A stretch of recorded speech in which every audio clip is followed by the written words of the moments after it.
Oh yes, this is going wonderfully, thought junior analyst Serana, watching the Arcan High Command congratulate themselves on their ingenious plan to subjugate the Terrans.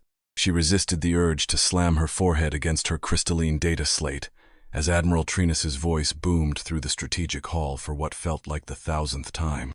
These Terrans, the Admiral's tendrils waved dismissively at the holographic display of Terra Prime, are barely more than barbarians. Look at their pathetic attempt at a space fleet.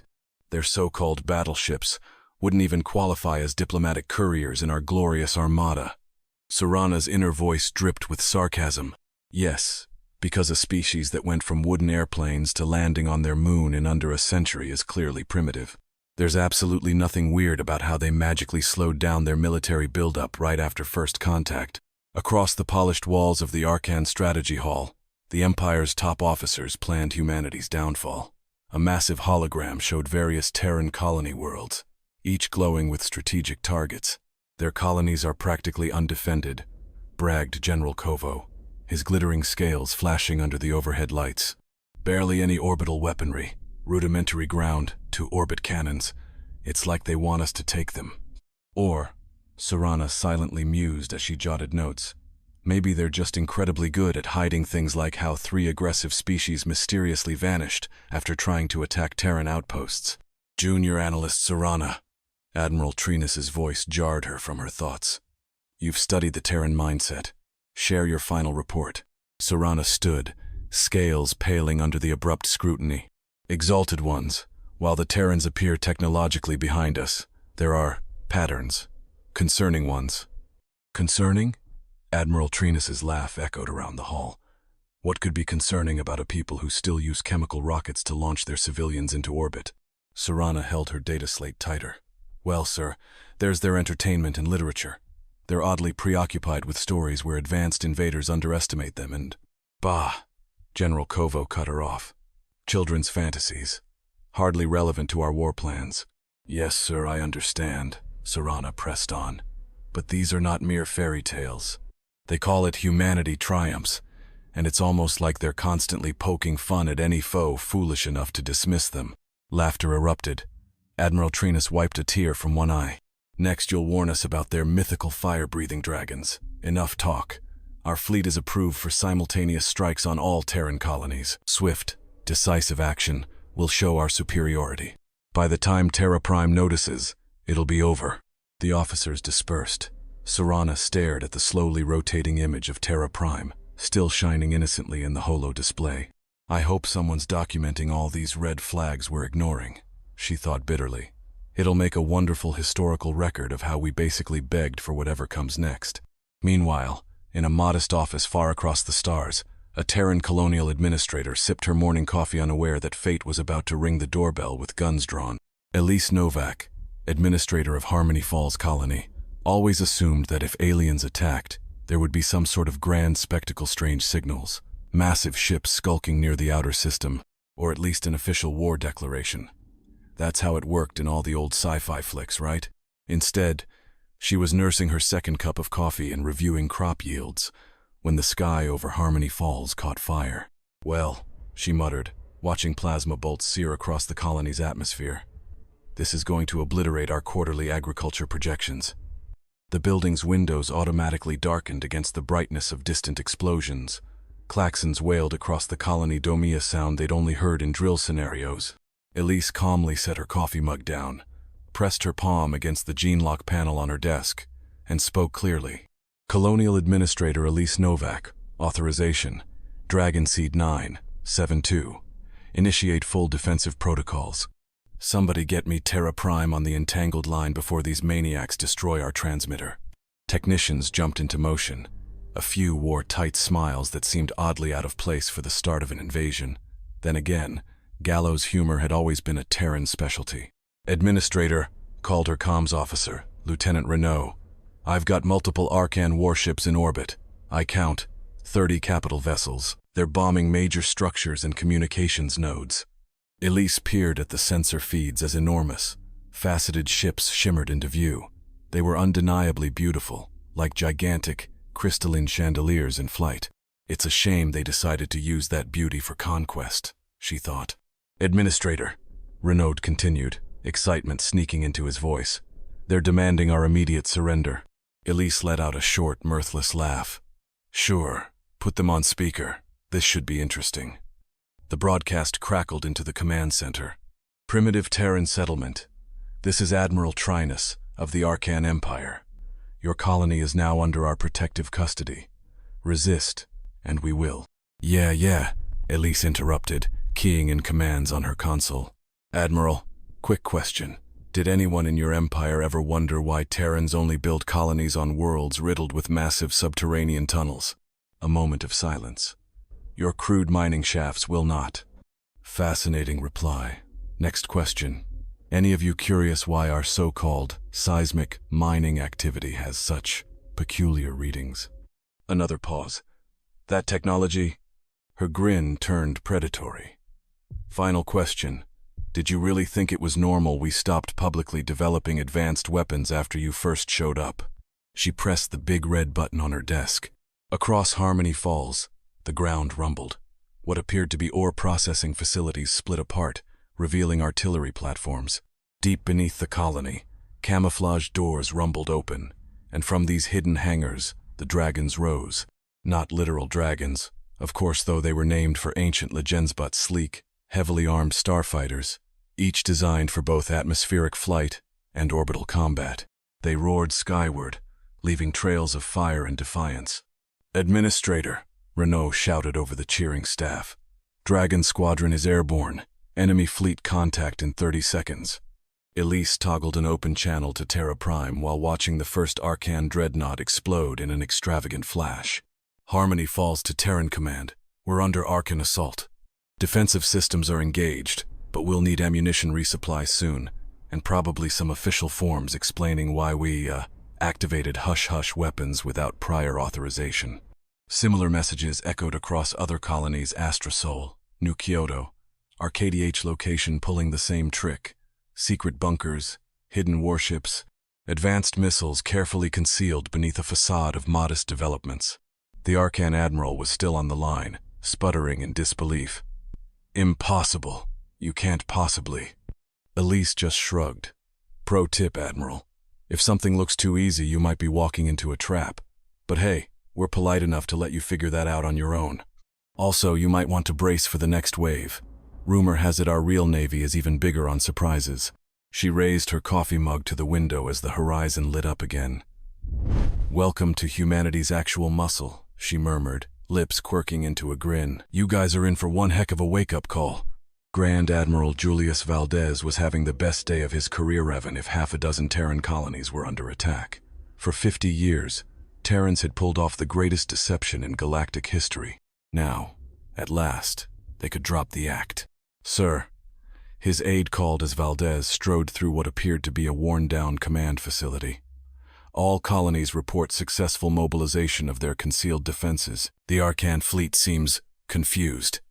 Valdez barked a short laugh. "I bet they do." The peeling walls shimmered and vanished, revealing advanced metalwork beneath. Ancient holo-projectors clicked off, dismantling the false images of a crumbling primitive base. In their place stood the sleek interior of Project Dragonheart, hidden in plain sight. "How's the fleet at Juno Station?" Valdez asked, stepping into an expansive command center, now revealed in all its high-tech glory. 500 capital ships standing by, Admiral. Stealth fields remain intact. All Quantum Lance turrets charged and ready. For decades, the Terrans had hidden their true fleets, parked in gas giants, masked by specialized distortion fields, and tested only in the furthest corners of unexplored space. Meanwhile, the galaxy saw only token vessels armed with outdated reactors and missiles. "All right, folks," Valdez announced.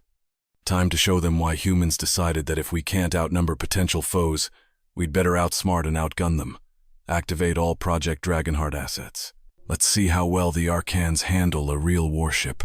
From the swirling vapors of Juno, one after another, the Terran capital ships emerged colossal, angular forms designed for function over form, exuding the lethal grace of apex predators. Last of all appeared the flagship, Dragon's Aegis, a behemoth that dwarfed most known alien battleships by a factor of 10. As the final cloak dropped, Quantum-entangled comms linked every Terran warship and colony. Screens across the command center displayed shocked Arcan transmissions. They simply couldn't believe what their scanners were telling them. "Send a system-wide broadcast," Valdez ordered. "I think the good Admiral Trinus needs a proper introduction to real Terran firepower." A hush fell as the comm channel opened. "Attention, Arcan forces. This is Grand Admiral Julius Valdez of the Terran Defense Navy. Thank you for gathering so conveniently. We've spent decades hoping someone would test our actual capabilities, and you kindly volunteered." He allowed a moment for it to sink in. "You see, the outdated ships you've been mocking are decoys we permit the galaxy to see. Think of them as training wheels for the real thing." As if on cue, the Dragon's aegis glided forward, dimensional shields crackling like captured lightning. The Terran warfleet positioned in perfect formational light predators revealing themselves to stunned prey. "Now," Valdez continued, voice crisp, "I'd be happy to discuss terms of your surrender. Or, if you'd prefer a field demonstration, we're more than ready to oblige." Silence followed, broken only by panicked Arcan chatter. In the background, Terran operators quietly smirked. The sleeping dragons had awakened, and the galaxy was about to learn exactly what that meant. Admiral Trinus was mid-speech about securing glorious victory when every sensor in his flagship started screaming. "Sir," cried the sensor chief, scales turning ashen, "we're detecting multiple contacts rising from the gas giant. Energy readings are off the charts." Trinus glared. "Don't be absurd. The Terrans have never demonstrated." "Sir, look!" The holographic display lit up, showing wave after wave of Terran warships. Each new contact dwarfed anything in the Arcan arsenal. Power signatures spiked into ranges their instruments had never encountered. "They're bigger than our entire battle group. Some nearly triple the mass of our flagship." Trinus felt his triumphant rhetoric falter. "Impossible. They were supposed to be a second-rate power." "How?" His comms officer swallowed. We have an incoming transmission from the Terran flagship, putting it through." Grand Admiral Valdez appeared on screen, sitting in a high-tech command throne. He radiated confidence and faint amusement. "Admiral Trinus, so nice to meet you. We appreciate your attempt to test our defensive systems and thank you for confirming they work splendidly. Now, do you wish to negotiate, or shall we give your sensors more reasons to burst into flames?" Trinus tried to muster bluster. The Arcan Empire will not be threatened by... But the feed behind him was chaotic. Terran weapons lanced across space, slicing through shields and armor with horrifying ease. The next volley disabled key Arcan warships, shutting down critical systems and wiping their networks with advanced cyber attacks. "Let me enlighten you on Terran strategy," Valdez continued. "We have a concept called sandbagging. It's when you pretend to be weaker, so your opponents underestimate you. We've done it on a species-wide scale for half a century." Trinus watched, aghast, as entire formations of Arcan cruisers scrambled to regroup, only for Terran AIs to break into their comms. Crystalline ships lost control, turrets spun uselessly, shields flickered out mass chaos. "You should have listened," Valdez said sympathetically, "to your junior analyst Serana. She nearly blew our cover with her perceptive observations." A short pause. "Any chance we could hire her?" In the background, Serana muttered something unintelligible, sounding thoroughly vindicated.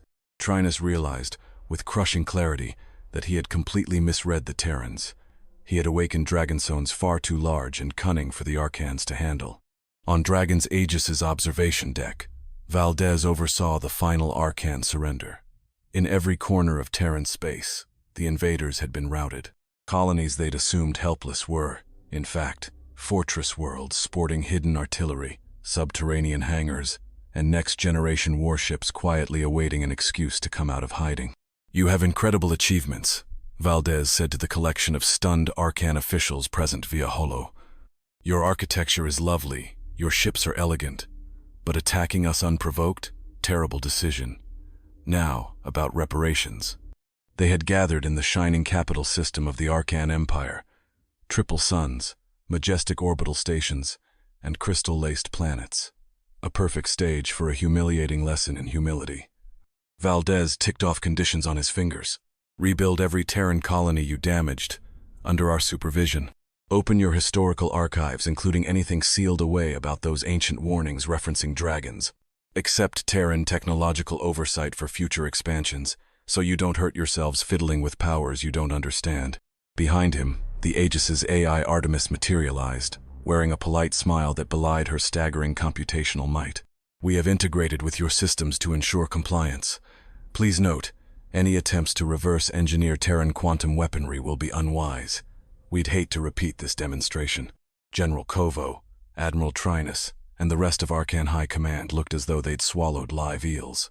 Serana stood a few paces behind them, newly appointed Terran Arcan liaison. She couldn't hide the small, triumphant grin on her lips. Valdez wasn't quite finished. And about those intriguing ruins some of your explorers found near the galactic core, the ones with inscriptions warning, "If you see a dragon sleeping, tiptoe away quietly." Yes, that was us, well, in a previous era.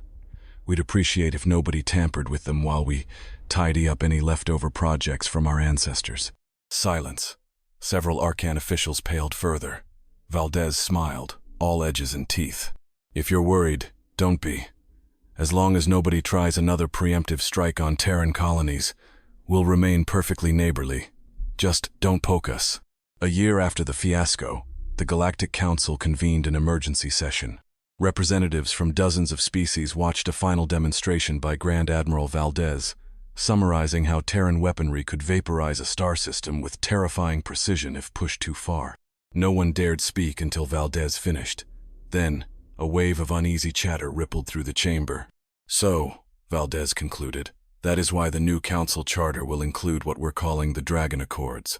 Think of them as guidelines for living peacefully alongside a civilization that doesn't like to show its claws unless provoked.